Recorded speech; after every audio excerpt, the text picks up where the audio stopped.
Hello, and welcome to Labor Talks. I'm your host, Laurie Gruber. I'm a table officer for the Greater West Central Area Labor Council here in town.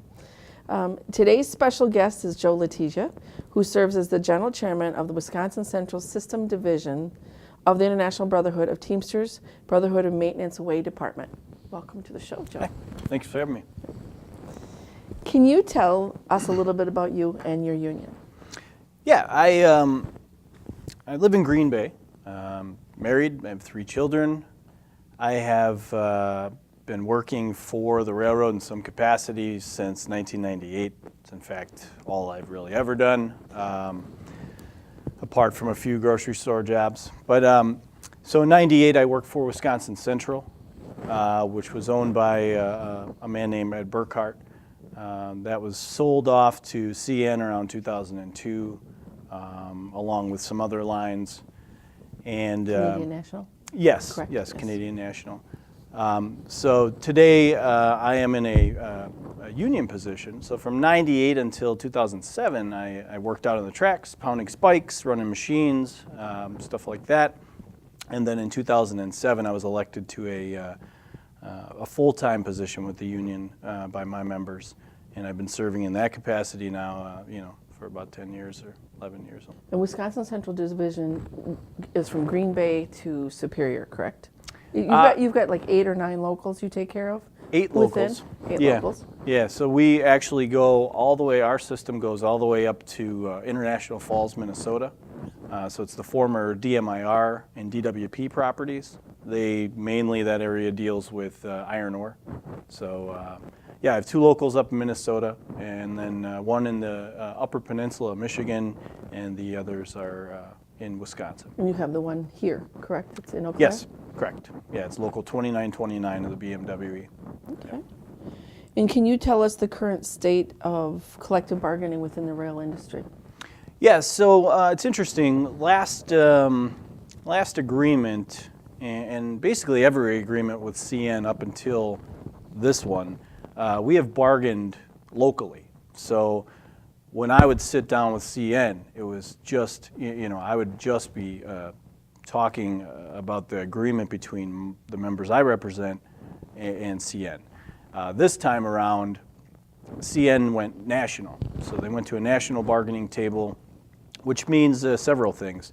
For us, it means that we are sitting at the table not only for 500 members that I represent, but also another 27,000 across the entire United States that are that are represented by BMWE, but also that work for railroads like CSX, NS, UP, BNSF, KCS. So it's a national table. There's a lot more union members together bargaining, but the flip side of that is you have a large group of railroads with a lot of money and a lot of power sitting across the table as well. Do they do that because that's what they do with the locomotive engineers and some of the other ones? They do it nationally? They do it with all of the unions. The difference this time is that CN kind of jumped in with the other Class 1 railroads. So BN and UP and the others have done this for years and years. The difference for us this time is CN decided to get into that realm too. So even though there's more of you to speak, the problem is, like you said, there's more of them and there's a lot more money on that side of the table. Yeah, exactly. And it's a lot more difficult to work out local issues. So there's issues that that our brothers and sisters may have in California that just don't affect us in the Midwest, and likewise things that affect us in the Midwest, just temperatures, different work rules that need to be in place. Working out at 5 below, because I saw trucks out this morning by the railroad tracks this morning. I'm like, yeah, awfully cold to be out there today. Oh, this is the time of year when the steel, can pull apart. And you'll have gaps in the rail, So when you lay the rail, it's laid at a certain temperature, and you get these sub-zero temperatures, and it'll pull the rail apart. So, my members are the ones out there trying to put it back together. Yeah. And due to the state of our roads, the Department of Transportation has been busy with highway overpasses, bridge overpasses, because a lot of those were fracture critical. They had to be done. The 35 bridge collapse in Minnesota really brought that home to a lot of people. I have seen only one new train overpass, and I'm around this whole state all the time in my daily travels. So how does the safety of those overpasses and those bridges weigh with the Department of Transportation? Well, first of all, there's a big difference. I mean, the railroads will point this out usually before anybody else, but there's a big difference between the highway system and the rail system, and that difference is that the bridges, the track, the infrastructure in general is going to all be funded by each individual railroad. So there may be some grants here and there, but for the most part, railroads are responsible for repairing and maintaining, building their own infrastructure. So that kind of leaves it to a point where you're asking a corporation, which I think we can all agree has different interests sometimes than the good of the public, to make these decisions and make these financial decisions on whether to give $2 back to the shareholder or $1 and fix the bridge. So a lot of these bridges that we have are old. I mean, they're very old. And I can tell you that we have a limited number of what we call B&B crews, bridge and building. We could use probably 4 times what we have out there repairing some of these bridges. So I'm not going to go as far as to say that they don't repair any of them, but I mean, certainly there are repairs made, but nowhere near, I think, what needs to be done. And the FRA has been, as a policy, has not really dove into inspecting the bridges like they should. Not the same as they would the tracks, anyway. And one of the areas that I've seen a lot of work on the tracks is the BNSF, the Burlington Northern Santa Fe down by La Crosse, because they did the new 90 bridge across, and then of course the railroad runs like this along the highway down to like La Crescent in that area. So I've seen work on that, and then the new overpass in Menominee that just happened like in the last month. But those are the only new ones I've seen. I mean, I've seen you guys out working. Yeah. That isn't what I'm saying. What I'm saying is I'm not seeing a lot of those replaced, and you're right, some of them are very old. Yeah. I mean, just looking at it, even just from a citizen's perspective. I mean, you drive by some of these bridges and they're rusty, and the bolts are rusty, and there's missing chunks of the cross frames. So yeah, I mean, there needs to be a effort from the public, I think, to push for the railroads to maintain their bridges. I mean, they certainly have the money. And is there any recommendations that you would make for us to be able to do that? Is it writing letters to the editor? Is it writing to the railroads? Is it? I can say one thing, that it's a strange anomaly to me that the railroads are able to sort of operate independently of a lot of other entities. I mean, they just, for instance, you drive over a crossing, and some of these crossings are terrible. I mean, to a point where you feel like you're going to blow a shock or something, And a year later, you're driving over that same crossing, and really nothing's changed.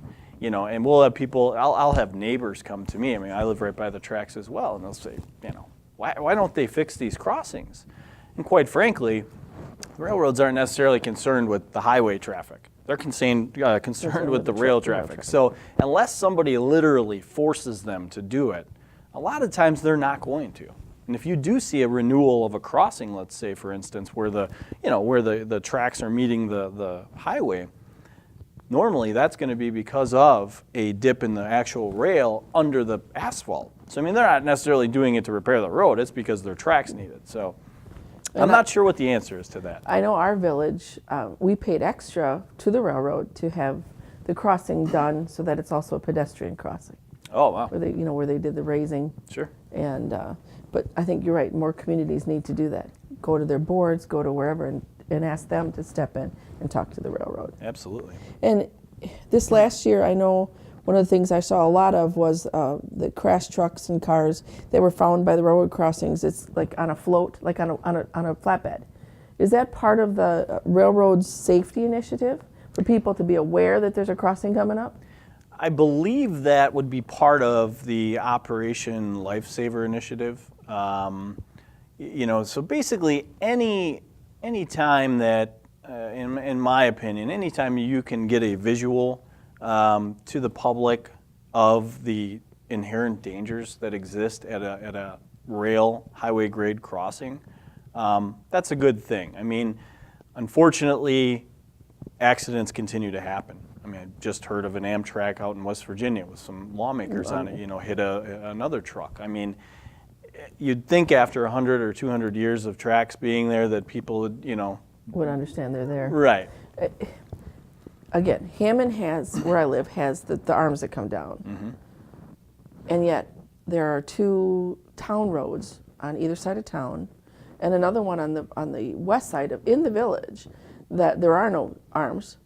All 3 of those crossings have seen accidents in the last couple of years. Yeah. 2 resulted in deaths.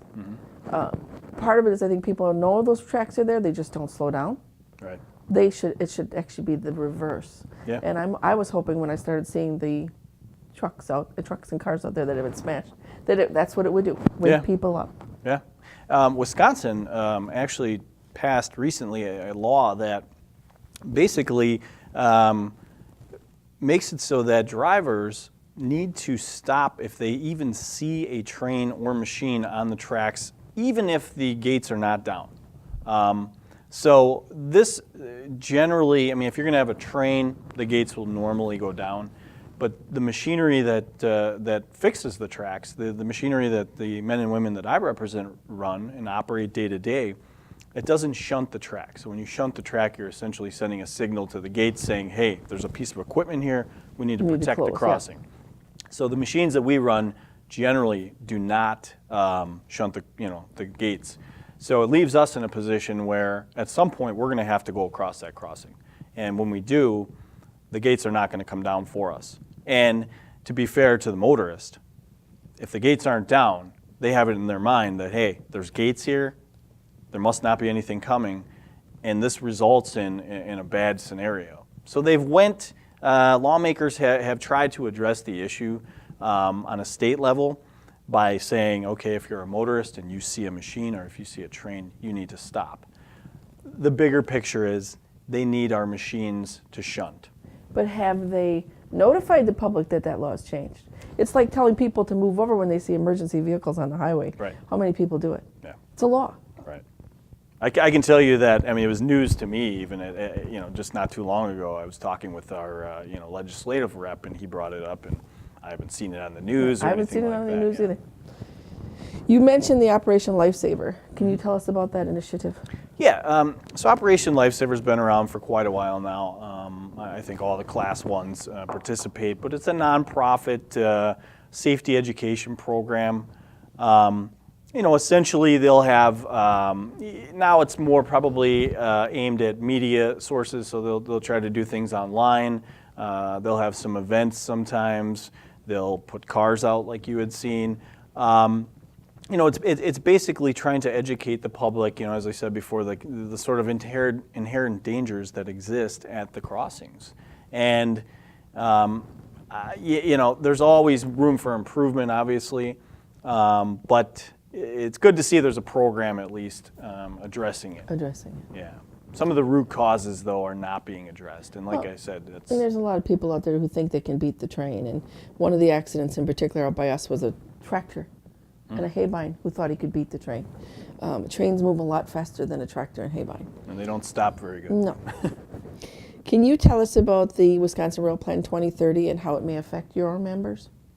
Yeah, so this plan is basically to bring Wisconsin into compliance with a few existing federal laws. So this plan is supposed to be a statewide, long-term freight rail, intercity rail, and commuter rail plan to show that Wisconsin, has a plan, first of all, and then to, I think last time, we're talking about money coming into Wisconsin and basically being pushed back by Governor Walker, correct, which other states absorbed. And then the train company that left because if we're not going to build the tracks here, right, I'm not going to build the trains here either. So this law mainly is to bring us in compliance with existing federal laws that would enable the federal government would enable Wisconsin to receive federal funding for some of these projects. Because until we get basically get our stuff together, we are not going to see any federal funding, and we are missing the train, I guess you could say. And I know that there's been some stories out there about private people investing and started, like when the trains first started in Europe, it was private people, which caused a lot of accidents. But what are some of the downfalls and the upshots of private investors in the passenger rail industry? So the problem, I think, first off, is that if you don't have an invested public in something as large in scale as, a nationwide passenger rail system, to me that's problematic in and of itself. Because that rail system is going to be there to serve the public for years and years to come. And it's going to take money. It's going to take money from taxpayers. That's really the only way that any country on this earth pulls it off.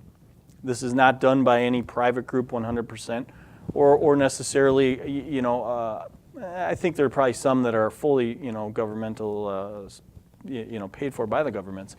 But I think it's very, very important to have the public invested in this. A private corporation, as you know, has the ability to file bankruptcy, and the next thing you know, you have tracks that are laying there unused. And not being maintained. Right, and they're also there to strictly turn a profit. So, they may not have the best interest of the ridership in mind. So I think at least a mix of both private and, the citizens and the taxpayers would be the best if we're not going to just go outright public with it. And I live along I-94, and that was, when they turned the train down, I was really looking forward to that. My husband works in the cities. He could be riding the train in. Yeah. I could be bringing the train in over to here.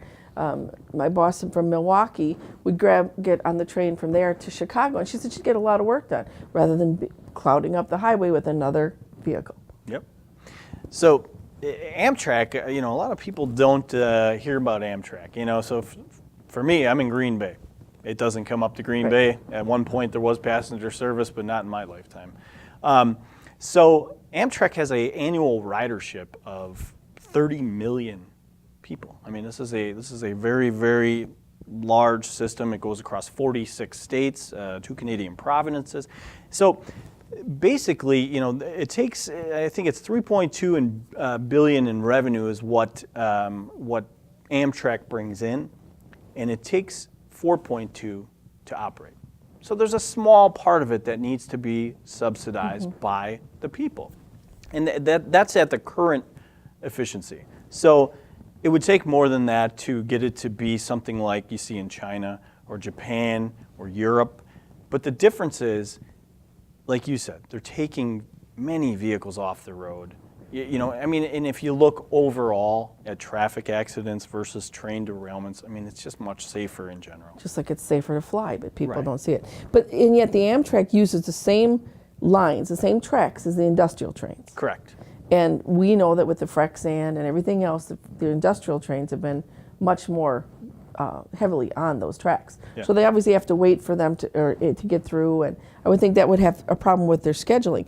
But what other problems do you see with this because of the same tracks?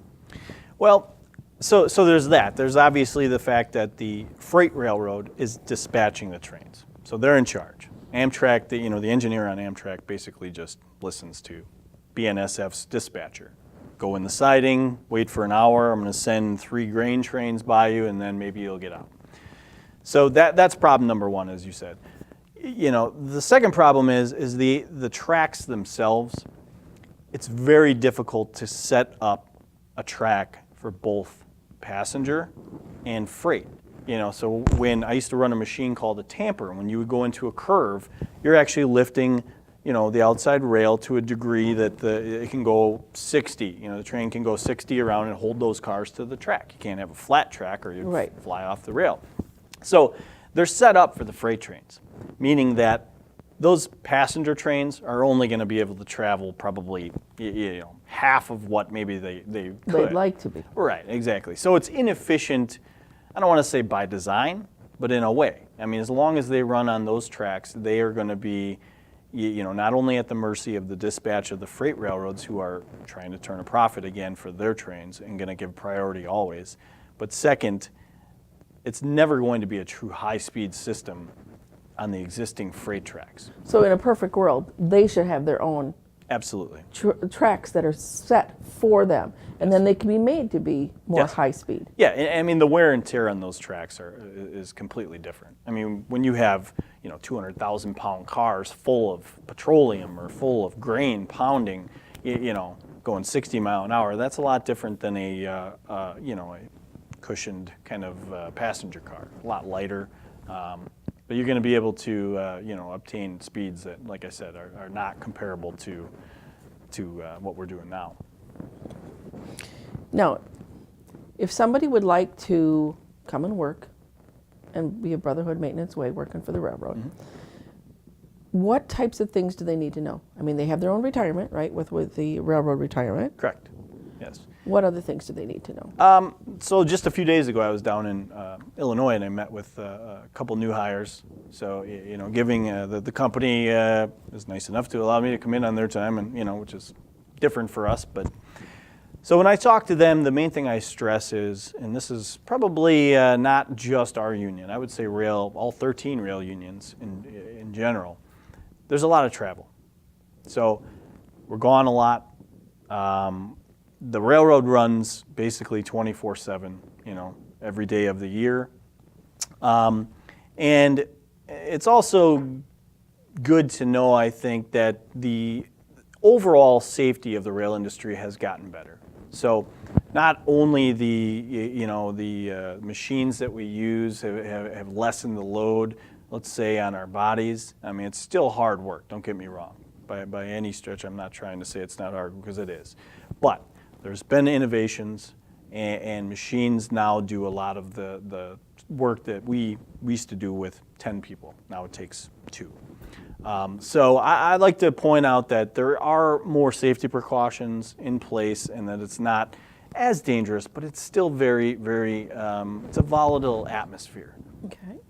So the travel is very important, though, because a lot of people that begin on the railroad, you get into it a month or two, you start missing your wife and your kids, and it's not for everybody. I mean, it really isn't. It's tough. I know there are vans that pick the people up and take them to where they need to go, so they're not always home every night, is what you're saying. No, they're generally not home. Okay. Put it that way. And what's the main difference between the railroad retirement versus Social Security? So the railroad retirement, we have what's called a Tier 2 benefit. So our Tier 1 is the equivalent of a Social Security. Now we pay an additional amount, which is a Tier 2, and effectively it's like a pension, but it's separate from Social Security. Back in the 1900s, early 1900s, for whatever reason, the government and the railroads sat down, and the railroads, controlled a lot of things at that time, and they basically said, look, we're gonna take care of our own industry here, and that's been the way it is for quite some time. You haven't had to worry about the government dipping their fingers in like they did Social Security. Unfortunately, our representative, Mr. Ryan, seems to think that it'd be better if we were put in with Social Security, but we've been able to educate his staff. I don't think we've spoke directly with him, but several times we've had to educate his staff on just how things work. He was trying to sell it as I'm going to save the taxpayers of Wisconsin money, when nobody pays into the railroad retirement fund that doesn't work in the rail industry. So it's self-funding. Yeah. And the same with the health insurance? We actually have we have our own plan through United Healthcare. Actually, is the administrator. I think there's 140,000 in the plan itself. But yeah, it is a railroad worker plan, just kind of for us. So it's a good place to work. Yes. Right now we're fighting off a proposal from the railroads, who are making a lot of money. They're also trying to double our out-of-pocket maxes, as well as deductibles and things like that. So we're not immune to that by any stretch. So it's the same types of things that others. Absolutely. Is there anything else that you'd like to add about what you do and what your union does? I would just say that as you pointed out before, I mean, there are jobs definitely available in this industry, and there's good benefits. It's a very rewarding career, and if you want to apply, you basically search online whatever railroad it is that is closest to you, and go through that process. But it's an interesting field. I mean, there's a lot of new technology coming into the field, positive train control, which is a whole nother topic, but there's a lot of technology-based jobs as well. Excellent. Well, that's today's program. My thanks to the viewing audience for tuning in, and to Joe, who made today's show possible. My thanks also to those folks working behind the cameras from Valley Media Works, who not only make this show possible, but give us an outlet for our working family voices. A final note, Labor Talks is on channel 993 twice weekly, and you can also use your favorite search engines with keywords Labor Talks, CBC TV, and find us on YouTube. Thanks for tuning in.